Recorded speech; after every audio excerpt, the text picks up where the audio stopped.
I'll go ahead and get the meeting started then. Good evening. Welcome to tonight's meeting of the City of Tucson Planning Commission. My name is Anna Cassidy and I'm the chair of the Planning Commission. The responsibilities of this body are to advise the mayor and council and the Planning and Development Services Department on the adoption of long-range plans, policies, specific plans, and regulations that affect land use and development. Will staff call the roll, please? So, yes, thank you, Chair Cassidy. Chair Cassidy. Here. Vice Chair Willett. Here. Commissioner Zagier. Here. Commissioner Martin. Here. Commissioner Pafford. Absent. Commissioner Young. Here. Commissioner Ortiz-Pino. Here. Commissioner Schwartz. Here. Commissioner Warake. Absent. Commissioner Lane. Absent. Commissioner McCancy. Here. And Commissioner Kinney. Here. We have a quorum. Okay. Let's see. Can you still hear me okay? I'm having some technical difficulties. Yep, we can. Okay. So item number 2 is approval of the legal action report for February 15th, 2023. I noticed an error in there. It has me down as making the motion to approve the legal action minutes. That was actually Vice Chair Willett who made that motion, so that needs to be corrected. Do any other commissioners see corrections that need to be made to the legal action report? Okay, I will entertain a motion for approval. Chair Cassidy, I will go ahead and make a motion to approve with your correction there. Thank you, Vice Chair Willett. Is there a second? Second. I heard Commissioner Ortiz-Pino second. All in favor? Aye.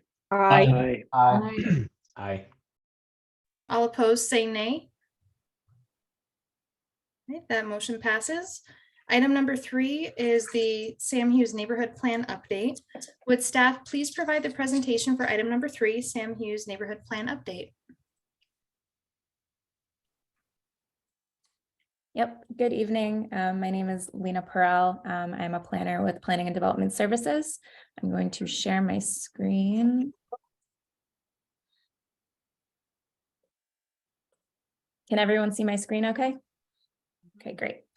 So the Sam Hughes neighborhood has been working on a plan update for a few years now. So we're holding a study session today on the plan update or the proposed update. To just begin, in this whole update actually started in 2019. So the Sam Hughes Neighborhood Association formed a plan update committee to update the Sam Hughes neighborhood plan after they completed a plan assessment. The committee undertook a more detailed assessment of the Sam Hughes neighborhood plan to determine areas of focus for the update and had various outreach opportunities for the Sam Hughes neighborhood residents to provide their input. We have some of the committee members here tonight on Zoom. A little later on in the presentation, Gail Hartman, who is the chair of the plan update committee, will be presenting a little to discuss more on the neighborhood plan update timeline from their side and their public engagement efforts in more detail. So a completed draft was approved by the Neighborhood Association Board in October of 2020. After that, the committee reached out to and worked with PDSD planners on the development of the draft for formal city review. So, and Mayor and Council initiated the update of the Sam Hughes Neighborhood Plan on September 28th, 2021 at the request of the Sam Hughes Neighborhood Association. Some of the reasons for the update. So the neighborhood's objective was to address goals and policies that had been met and to maintain or update policies and goals that are relevant to current conditions and concerns. The latter primarily focused on land use and transportation, whose goals and policies are looked at closely by city staff and land use processes.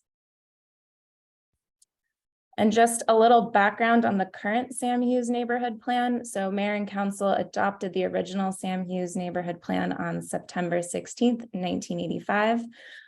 Since then, the plan has been amended twice, once in March of 2001 per resolution 18868 for Rincon Market Village parking, and a second time in August of 2003 per resolution 19662 for the southeast corner of Campbell and 6th. The way that the plan is organized, it's kind of organized into 3 parts. So part 1, which is the neighborhood plan, part 2, which is neighborhood history, and part 3, overview of the 1985 plan with the details of the goals that were met. Just a note that the part 1, that neighborhood plan section, is the section of the plan that PDSD and city staff uses for land use decisions. That's where most of the land use, transportation goals, and policies, as well as a future land use map that are used in rezoning, special exceptions, and variances. For the Sam Hughes neighborhood plan and the Sam Hughes neighborhood itself, land use policy direction is provided by Plan Tucson and the University Area Plan. So the current Sam Hughes neighborhood plan is in compliance with the University Area Plan and Plan Tucson. So this update was done in accordance to also both of these plans to make sure it was in accordance to that. Now going into kind of the major updates from the 1985 plan to this proposed update. So there are updated goals and policies in the plan's transportation section. Many of the goals in the transportation section of the 1985 plan have been completed or needed to be updated in response to completed or current transportation projects and neighborhood priorities. A second major update was a new section about the neighborhood's relationship with the University of Arizona. This section has been added primarily to provide the neighborhood guidance in working with the university. An updated land use section to include the Sunshine Mile Urban Overlay District was added. This section has the Urban Overlay District was adopted by Mayor and Council in September of 2021 and encompasses a section of the Sam Hughes neighborhood along Broadway. And then lastly, a future land use concept map has been created to replace the current office commercial development concept map, which I'll go into a little more detail on the next slide. So the future land use concept map has been created to follow current land use patterns in the neighborhood for office, commercial, mixed use, multifamily residential, and single family residential uses. The future land use concept map also includes the Sunshine Mile Overlay District, including the mid-century sub-district. We included the current zoning map in the plan just to show that the update committee wanted the future land use concept to kind of reflect current land uses and current zoning of what's already existing in the neighborhood. Sam Hughes is primarily built out, so it's kind of just showing kind of what is already existing. The previous map for office and commercial mostly, again, just showed the office and commercial areas in town. So this one adds those different residential areas and areas for mixed use as well. Going with that future land use concept map, we created a definition list. So of these various land uses to provide additional clarity and context for allowable future uses and links to the Unified Development Code, standards that provide the allowable standards, including height and densities. So this again just shows kind of the equivalent zones that these different land use terms kind of go with our current code. Different members of the update committee wanted to make sure that if any neighborhood resident or anyone using the plan wanted to know the very specifics of what is allowed in these zones or what is allowed for development standards, that we provide links to our code that kind of outlines all of those. So for the city staff side, we see that this update is consistent with plan direction in both Plan Tucson and the University Area Plan. It allows for consistency with current city initiatives, projects, and land use tools. and it helps provide more clarity in land use decisions when dealing with rezonings, special exception, and variance cases. So I'm going to kind of pass the presentation over to Gail Hartman, again, the chair of the Neighborhood Plan Update Committee, to just talk a little more in detail about the neighborhood plan update timeline, what they did to prepare this, and their public outreach efforts. Hello, all. Can you hear me? I see a nodding person there. Good. My name is Gail Hartman, and I am indeed the chair of the Sam Hughes Neighborhood Plan Update Committee, kind of cumbersome title. Thank you all for putting us on your agenda this evening. We appreciate it. I think several or perhaps all of our committee members are on. I'm not entirely sure of that because I can't see the names anymore, but they are Karima Sleeman, Mark Fink, who was a county planner, Madeline Cook, Mary Flipson, Marie Yonkers, and Meredith Alvarado. And I believe some of our neighborhood board members are on this evening and some other neighbors are on. I don't want to be too repetitive and go over things that Lena has already said. So I'll try to be brief and say that we began this in January of 2019 at our annual meeting, when our neighborhood president at the time, Jim Head, suggested that it was time for a plan update, and we formed a committee and got to work. We were slowed down, as you might imagine, by COVID for about a year. And then we worked with the Rio Nuevo group for about a year. The southern edge of the Sam Hughes neighborhood is next to Broadway. And we wanted to work out an arrangement there where existing buildings, churches and buildings of that sort, we hope will be able to stay if once a building is no longer a church. We'd like to see that it stays. And so we came to an agreement where there would be a real effort on the city's part to keep the buildings standing, but different uses. They could have different uses such as restaurants and things of that sort.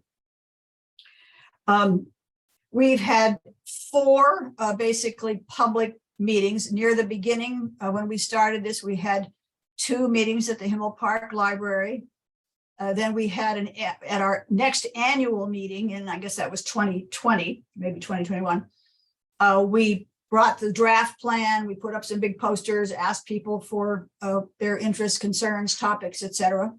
And then we did that again at our annual meeting this year with a somewhat more finished product, and got some very good comments from members of the neighborhood. Of course, over the course of these few years, we've had a lot of interaction with city planning staff, especially Rebecca Roop, Lena Perel, and Corinne Manning, and we thank them all a great deal for the work that they did on our behalf. Other departments have weighed in: transportation and mobility, historic preservation, etc. So as Lena said, the focus of the plan from the city's part of the plan is, of course, land use and transportation. There's no surprise there. And I think what I'll do is just give you a few examples of things. And then if there are questions, of course, we're happy to answer them as best we can. The neighborhood is bounded by 4 major arterials: Campbell, Speedway, Country Club, and Broadway. Those all have commercial on all 4 of them, particularly on Speedway and Broadway. So we wanted to work to see that the homes that are right across alleys from those commercial developments remain, as intact and as a good place to live, as possible. And I think we did come up with some good solutions to that, to potential problems there. And then on Broadway, or the south end of the neighborhood near Broadway, as I said, we came up with some ways to, we hope, keep the buildings that are there along Broadway still standing, but that they can be used for different purposes. Under the transportation and mobility section, there were obvious things like recommending more bus stops with shade, especially along 6th Street and Broadway, recommending more sidewalks. This neighborhood starts in the 1920s. We have a very patchy sidewalk network. So we inventoried all the sidewalks and prioritized trying to figure out the places that would be the most useful to fill in the blanks. And as I'm sure you all know, because we're close to the university, we are involved with the Park Tucson. We have to get permission to park on our own streets. Some of us live near the university, but that money comes back to the neighborhood. And so there is some money available to us through city transportation to provide sidewalks. And we're working on some of those issues right now. We are, of course, supporting new bicycle routes through the neighborhood. Treat Avenue just became a bicycle route. A 3rd Street had been our bicycle route for some years. And there is another one in the planning stages, 9th Street and 7th Street. We also had a section on conservation kinds of issues, encouraging the utilization of solar power, encouraging practices that support water conservation, curb cuts so that street trees can be watered with water that flows down the street rather than having to use a different method. I think, as Lena also mentioned, we included a chapter or section on the history of the neighborhood. The neighborhood's been around for a long time, and it has a fairly interesting history, and we thought neighbors particularly would find that interesting, particularly as new people move in. And then finally, we included a summary of that 1985 plan showing the goals that had been met, and many goals from or recommendations from that plan had been met. And again, they largely had to do with transportation, the 3rd Street bicycle path and things of that sort. So it was clear that we needed an updated plan, and we received a lot of neighborhood support. We think this plan turned out to be certainly pretty good in our opinion. And we look forward to your support. And of course, we will try to answer any questions that you may have. Thank you. Thank you, Gail. So I guess if there are any questions, we can answer those. Otherwise, staff has a recommendation for the commission to set the Sam Hughes Neighborhood Plan update for a public hearing on April 5th, 2023. Okay, thank you, staff. I'll open this up now for any questions from the commission for either staff or the neighborhood representative. I see some hands up. I see Commissioner McKenzie. I'll let you go first. Yeah, thank you. This is a question for staff.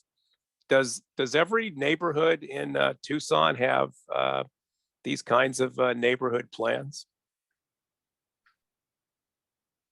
Or do other neighborhoods have plans as sort of extensive as this one? We can answer that. Thank you for the question, Commissioner McKenzie. Not every neighborhood has a neighborhood plan. We have both neighborhood and area plans. Neighborhood plans like this are specific to one neighborhood, whereas area plans cover multiple neighborhoods. So Lena mentioned the university area plan.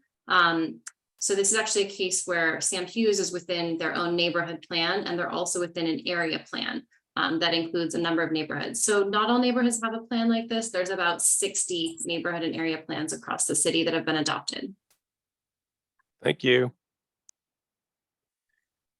Okay, Commissioner Zajir.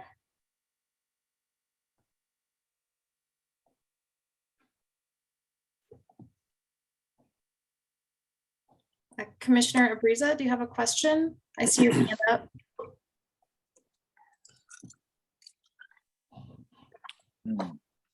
I have a feeling Commissioner Zajir might be frozen right now.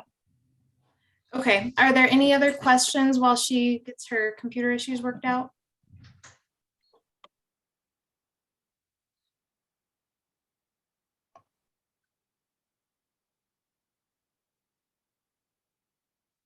Okay, Chair Cassidy, I have a comment, I suppose, if I could. great, go ahead. So I just want to congratulate, I suppose, the neighborhood and staff on getting this far. I know these things are very time consuming. So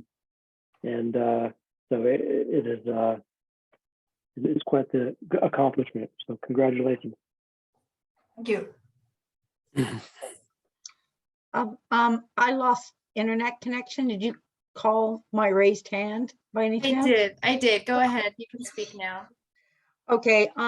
So Sam Hughes is what about it's a square one of our standard square miles, and around Sam Hughes, I was looking at the map they had provided, which was really interesting, of all the other neighborhood associations around there.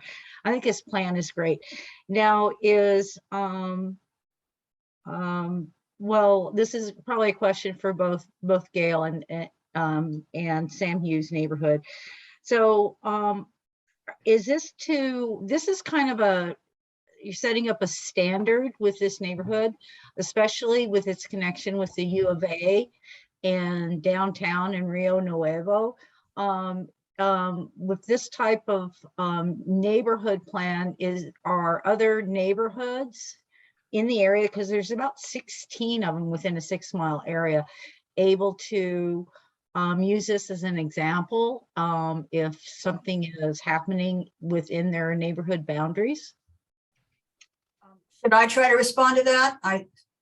Sure. I guess the simple answer is yes. And hi, Abriza, nice to see you.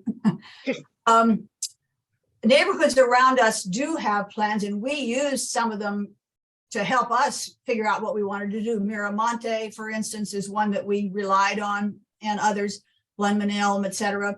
And I know some of those, I think West University right now is in the process of updating its plan. I think several other neighborhoods are as well. So they can certainly use ours if they want to. I did talk to somebody recently from Jefferson Park and sent them a copy. I said, don't use it yet because it's just a draft, but if you want to look at it, that's fine. And yeah, we would certainly be happy to have other people look at it. And there are other neighborhood plans out there that are just as good, if not better. So. All right, thank you. Yeah. Are there any other questions or any other discussion the commission would like to have before we move on to a motion? All right, if there's no further discussion, I will call for a motion to set the Sam Hughes neighborhood plan update for a public hearing on April 5th. I motion to set up a public hearing for Sam Hughes neighborhood plan on April 5th. Thank you, Commissioner Zajir. Is there a second? I'll second that, Chair Cassidy. Thank you, Vice Chair Willett. We have a motion and a second. All those in favor of recommending this item to Mayor and Council say aye.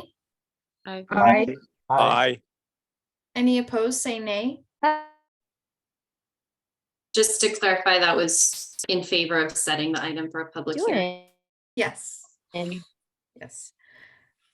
Okay, motion passes. I didn't hear any nay votes. The Sam Hughes neighborhood plan update is now set for a public hearing on April 5th, 2023. I will call for the next item, which is item number 4. Would staff please provide their presentation for item number 4, prohibition of ornamental turf UDC amendment?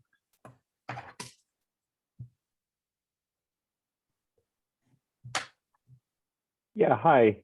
Good evening, commissioners. Can you guys see the screen? Yes. Perfect. Good evening, commissioners. My name is Ian Wan. I'm a planner with Advanced Planning Department, Planning Development Service Department with the City of Tucson. Thank you for being with us tonight in your service on the commission. Let's get started. I'll be presenting item number 4, prohibition of ornamental turf, UDC amendment. Just to provide a little bit of a update of the process. This is a amendment in the UDC. It'll require review and recommendations from the Planning Commission before ultimate approval for Mayor and Council.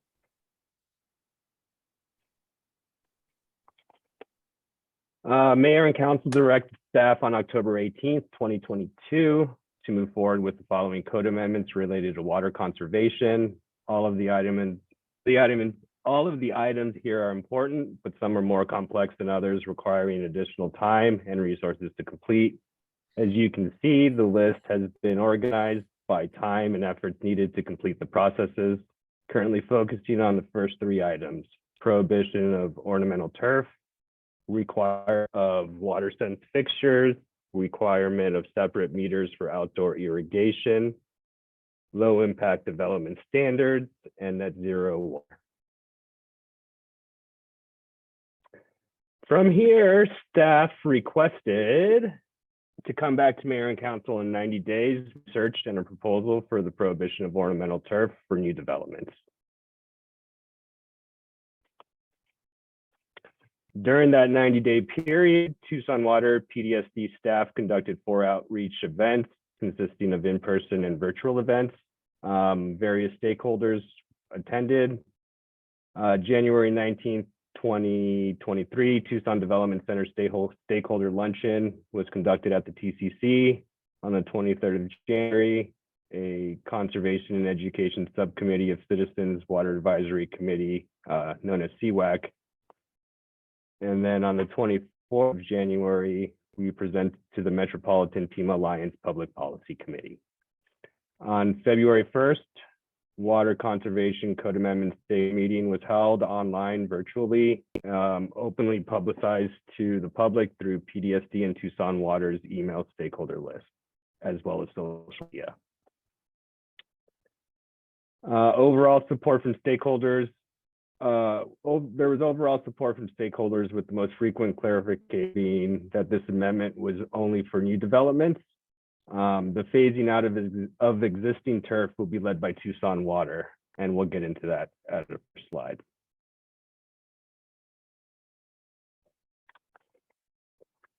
Staff returned on February 22nd to Mayor and Council with research and draft proposal for the prohibition of ornamental turf in new development. At this meeting, staff was directed to create a strategy to remove ornamental turf from existing developments by 2026.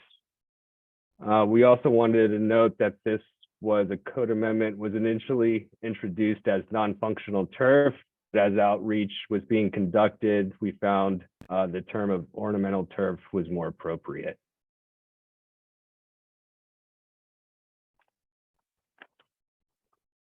In preparing for this amendment, we looked at other cities such as Buckeye and Las Vegas to review their current turf regulations, specifically how we can incorporate what we see elsewhere into our current code.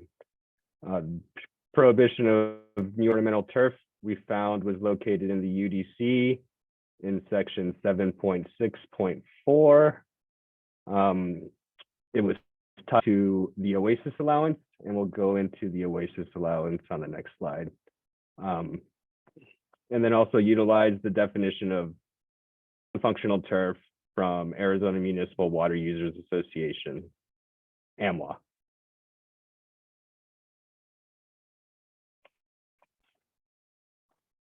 As mentioned, we ultimately ended up using the draft language from AMWA. What is AMWA?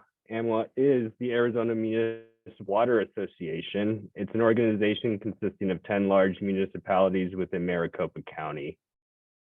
Mentioned before, we did quite a bit of research into communities, but the draft language from AMWA seemed to align best with the goals in the program and will be consistent with other municipalities in Arizona as more communities look to prohibit ornamental turf. It's also understood that this AMWA text was more restrictive than other prohibitions we looked at, such as Buckeye. So getting into the prohibition, defining the ornamental turf, it's grass areas with any single dimension of 8 feet or less, grass areas exceeding a 4:1 or 25% slope. So that's associated to a lot of stormwater runoff. Grass areas that are not accessible by paved pathways and are restricted by physical barriers that prohibit accessibility. Grass areas installed closer than 10 feet to a street and or in front of entryways to residential neighborhoods or subdivisions where other recreational amenities do not exist. Grass areas that are not utilized for active or programmed recreational purposes and for drainage, conveyances, storm basins, or erosion control. As mentioned before, this was tied to the Oasis allowance. Because turf is currently allowed within the Oasis allowance, we did a review of the Oasis allowance to get an understanding of how it worked. We reviewed 50+ commercial and multifamily projects for use of the Oasis allowance. None were found that used this Oasis allowance. So this portion of the code appears to no longer be used in development.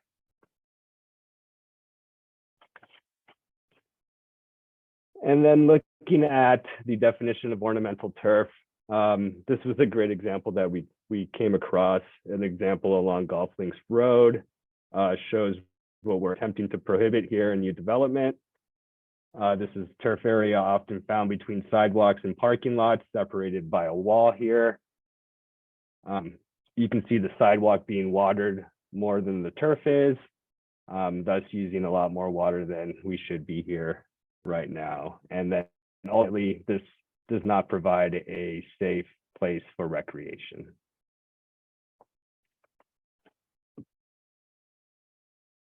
So this is what we want to prohibit.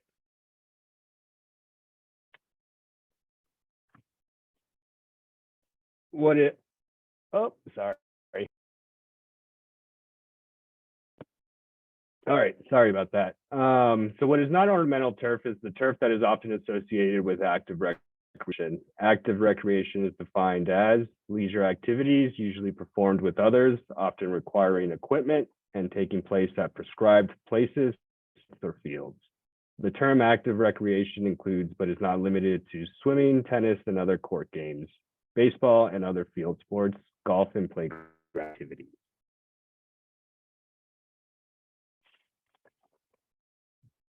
So the proposed draft amendments to the UDC are, oh, sorry about that again. To add AMWA's definition of ornamental turf to section 7.6.4.d, use of turf, add restriction that only 50% of that oasis area may be utilized for turf, add new definition of active recreation, section 11.4.2 definitions.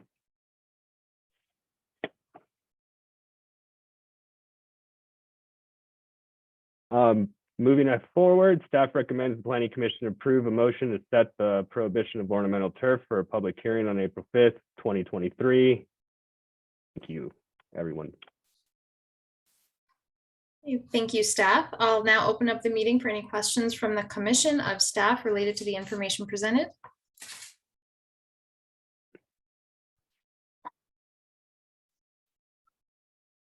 I have my hand up.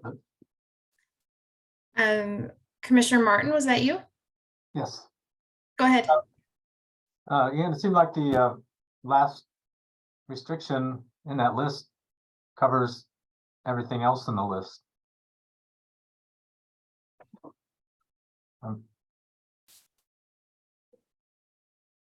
Is this list you're Talking referring about to? the list of what's considered non-functional turf. The bottom one on the grass areas that are not utilized as active program recreation, doesn't that covers everything else on the list, doesn't it? Commissioner Martin, just kind of related to that. Yeah, I think you're right. Probably most things fall within the active and non-active recreation. But with the AMWA definition, they also wanted to provide kind of additional clarity to tighten that up to make sure that it's very clear that things like grass areas with 8 feet or less, even like items with slope that can't be utilized are also a part of that. This is consistent with what we've seen utilized in Buckeye, in Las Vegas as well. So it's a pretty common kind of definition that we see of non-functional turf or ornamental turf. Okay, it just seemed like the last one took care of all those. So it's hard to have active recreation on 8 feet or less or slopes. You could have a picnic. Lawn bowling. You could have a picnic.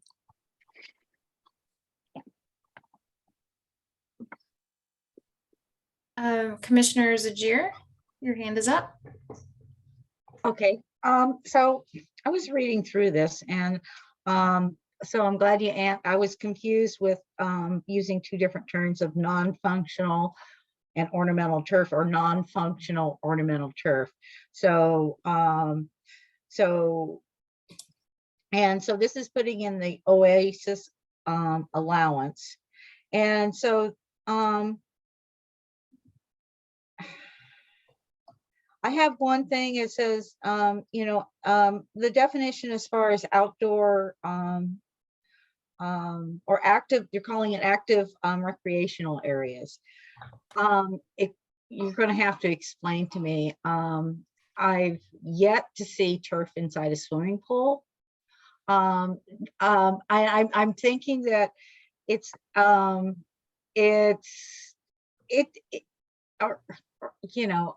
yeah, water polo, maybe that's an activity, but it's not done on turf. So I'm wondering why swimming pools are included in this. That should, because when we get farther down in this whole process, requiring swimming pools to be covered, it's like, oh, well, no, that's a recreational area. We don't have to. I'm just, that's one little issue I had with this.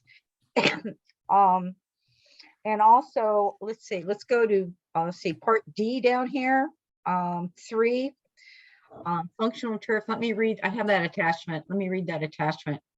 Grass areas installed closer than 10 feet. Wait. Yeah. 10 feet of a street or in front of an entryways. And so, wait a minute, I'm in the wrong place. I'm trying to find, 3. Oh, here we go. D, number 3, except as provided under section yada, yada, yada, exceptions for rosacea limitation. Functional turf areas. So we're going back to functional turf areas, or is that supposed to be ornamental turf? Areas are allowed only within an oasis and may only be 50% of the total oasis allowance. So I noticed he mentioned it before that nobody's using this anymore, but it's added down here in number 3 under D, use of turf. So maybe there's a little explanation for that. Is it functional turf or is it ornamental turf in this section? So Commissioner Zadir, there's like 2 things, right? There's the functional turf, which is basically active recreation, right? That you have, and then you have ornamental turf, which is the one that's basically that picture on the right that's right there. Right. So those 2 things. So with this exception, this is kind of building it within our code. We've somewhat prohibited non-functional turf or ornamental turf for a long time. This is meant to kind of tighten that up. So basically it's saying that within an oasis area, if you meet one of the top exceptions, which is public parks and botanical gardens, outdoor recreation facilities for schools, that you would be able to potentially have an oasis area, and 50% of that could potentially be functional turf or non-ornamental turf, essentially. So, so in these areas that are larger than 8 feet square, basically, this would be maybe inside an apartment complex that has some barbecues out there, which will enable them to have a nice little grassy area where kids are playing and they can barbecue. Totally understand that. But I don't know if anybody's ever put in an irrigation system. So you have an 8 foot square surrounded by cement. Putting it, as having these small spaces. 8 foot square is actually pretty. Having small spaces irrigated the way they irrigate turf is really kind of wasteful in itself. So I'm just wondering, is maybe some other maybe even more stringent language as far as maybe non-continuous or enlarge the area so it's maybe 10 by 10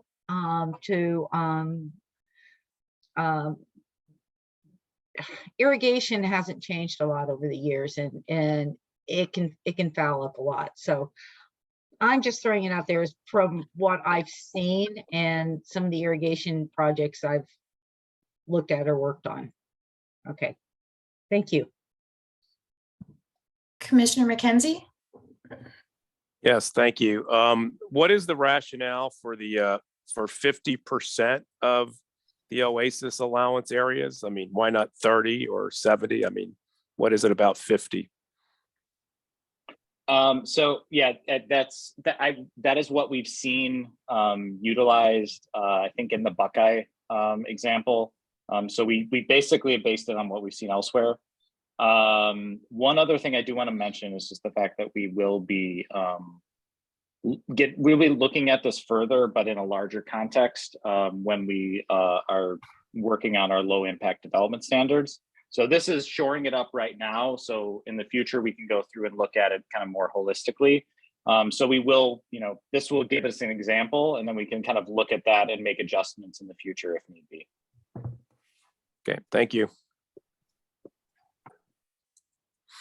Any other discussion or questions?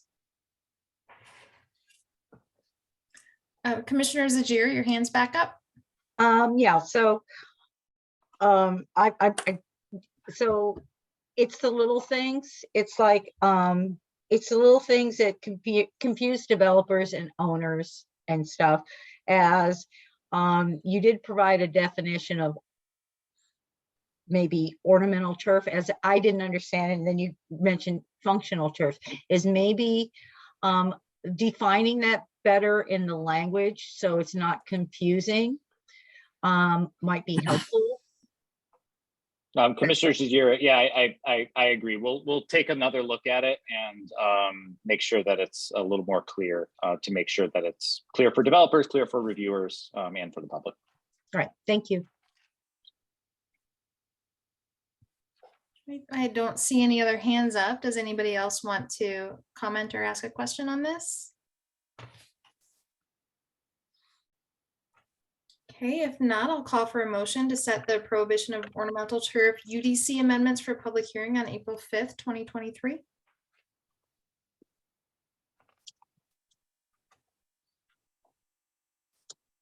anybody like to make a motion? I'll make a motion. I motion that we set it for a public hearing on, what'd you say? What was April the date? 5th. It's April 5th, 2023. April 5th, 2023. I'll Thank you, second. Commissioner. And we have a second from Commissioner McKenzie. All those in favor signify by saying aye. Aye. Aye. Aye. Aye. All those opposed say nay. Okay, motion passes. The prohibition of ornamental turf UDC amendment is now set for a public hearing on April 5th, 2023. Next item is item number 5, PDSD staff announcements. Would staff please provide any updates to the commission? Sure. We have a couple updates. We are beginning our general plan outreach. As the Planning Commission is aware, we presented on this a few months ago, and just want to let you know that community workshops are underway. We have 6 workshops scheduled this coming over the next month. We've held 2 so far, so 4 more to go. So please feel free to check those out on our website, information about those workshops, and spread the word. We have both virtual and in-person workshops, including a workshop this weekend at Udall Park. Ian, remind me of the time. Is it 10? Correct, 10 to 12. Yeah, so that's the next workshop this weekend at Udall Park. So please feel free to join those if you're interested in attending. Other than that, we continue to do training on our new permitting system, TDC Online. We're holding those trainings every other week for the public. And I think those are our updates. Thank you, staff. The next item is item number 6, future agenda items. Would staff please provide the commission with a preview of the upcoming future agenda items? Sure. Thank you, Chair Cassidy. Yes. So the 2 items that we've reviewed today with study sessions will be in front of you for public hearing. So we have the Sam Hughes neighborhood plan update and the prohibition of ornamental turf UDC amendment. I did also want to just bring up that we are looking to have a kind of social hour with the Planning Commission. So some of the dates that we are looking at would be kind of Wednesdays in April. I think we're going to do the first meeting on the 5th, and then looking at either the 12th, the 19th, or the 26th for that. So just wanted to put it out there. And if you would And if you just kind of think about it and let me know what your availability might be, we can kind of get that scheduled. I'll be following up with an email for the next meeting, so I'll mention it again and just kind of let everyone know. But yeah, looking forward to meeting everyone in person. We have a lot of new members, and we've been doing this virtually for a while, so I think it'll be really good for us to kind of meet and greet each other. Commissioner Zachir. Yeah, so you went by the dates really fast, but you will be sending that out into an email? Okay. Yes, most definitely. It just to reiterate, April 12th, April 19th, and April 26th are the 3 dates we're currently looking at. Okay, thank you.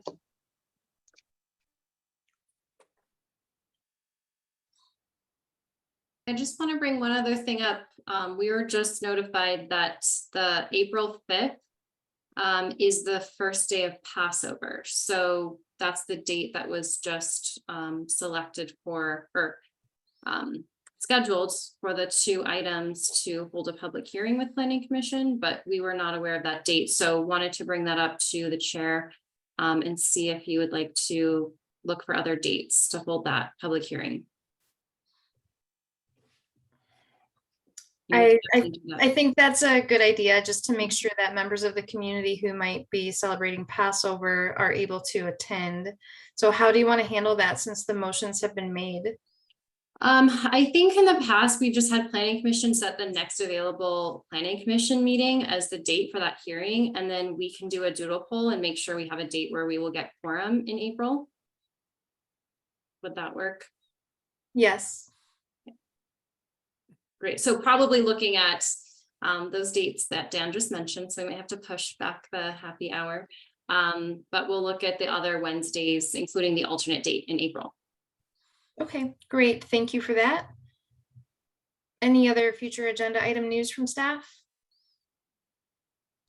All right, then moving along to item number 7 is the call to the audience. At this time, I'd like to offer the public an opportunity to speak on any subject that is not listed on the current agenda as a public hearing. If anyone would like to speak, please raise your hand or speak up to let us know.